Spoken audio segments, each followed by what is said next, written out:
We're gonna talk about your most awaited movie called Venom 3 जो कि हाल ही में release हुई थी थिएटर्स में। मैंने खुद जाकर इसे बड़े पर्दे पर एंजॉय किया and now it is time to explain this masterpiece well. इसका जो फर्स्ट एंड सेकंड पार्ट था जब वो आए थे मैंने तभी उनको बहुत अच्छे तरीके से वीडियो क्लिप्स के साथ एक्सप्लेन करके चैनल पर अपलोड कर दिया था। उन पर मोर देन 4-5 मिलियन व्यूज हैं, तो लेट्स सी इस पर कितने मिलियन व्यूज आते हैं। So now without wasting any time चलिए डायरेक्टली आते हैं इस कहानी की मेन स्टोरी लाइन की तरफ, जिसकी शुरुआत में हमें क्लिंटार दिखाया जाता है। ये वो ग्रह था जहां से वैनम आया था और अब जैसे कि हमारी दुनिया पर पाई जाने वाली ह्यूमन सिविलाइजेशन को ह्यूमंस कहा जाता है, वैसे ही वहां की सिविलाइजेशन को सिम्बियोट्स कहा जाता है। तभी हम उनके बीच में बैठे उनके लीडर या फिर कहें कि रूलर को देख पाते हैं जिसका नाम होता है नल।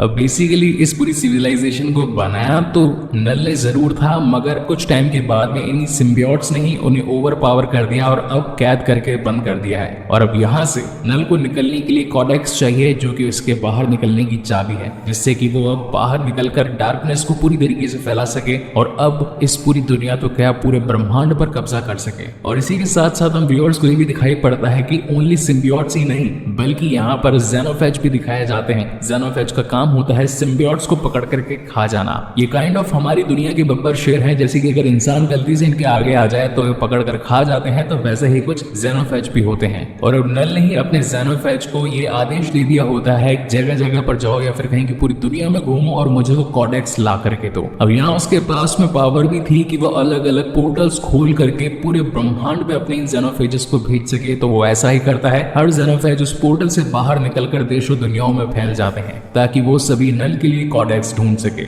जिसके बाद में एज यूजुअल मार्वल का इंट्रो आता है। इंट्रो खत्म हो जाने के बाद में हम डायरेक्टली उसी सीन को देख पाते हैं जहां पर टॉम हार्डी यानी कि एडी ब्रॉक उसी क्लब में बैठा था जिसकी एंडिंग हमने स्पाइडरमैन नो वे होम में देखी थी या फिर कहें कि उसके क्रेडिट सीन्स में देखी थी। अब पेशे से एक रिपोर्टर एडी ब्रॉक जो कि जानना चाहता था कि आखिर मार्वल यूनिवर्स है क्या, थैनोस कौन था, तो ये जो बारटेंडर था ये सारी इंफॉर्मेशन उसे दे रहा था कि कैसे थैनोस ने एक चुटकी के साथ में ब्लिप क्रिएट कर दिया जहां से 5 सालों के लिए हर कोई आधी जनता गायब हो चुकी थी। और अब जैसे ही बारटेंडर वहां से चला जाता है तो यहाँ एडी ब्रॉक अपने वेनम के साथ जो कनेक्टेड होता है, तो वेनम उसकी सहायता के लिए या फिर कहें कि उसके ऐशो आराम के लिए उसे ड्रिंक वगैरह बना करके दे रहा होता है, मगर इन्हीं सारी चीजों को वो बारटेंडर देख लेता है। लेकिन तभी वहां टीवी में न्यूज भी आने लगती है जिसमें ये बताया जाता है कि पैट्रिक मूलिगन यानी कि जो पुराने इंस्पेक्टर थे उन्हें किसी ने मार दिया है। अब इस वक्त वो होता है मैक्सिको में और कांड हुआ था सैन फ्रांसिस्को में, तो अगर वो इस केस की इन्वेस्टिगेशन के लिए सैन फ्रांसिस्को जाता है तो पुलिस उसे घर दबोचेगी।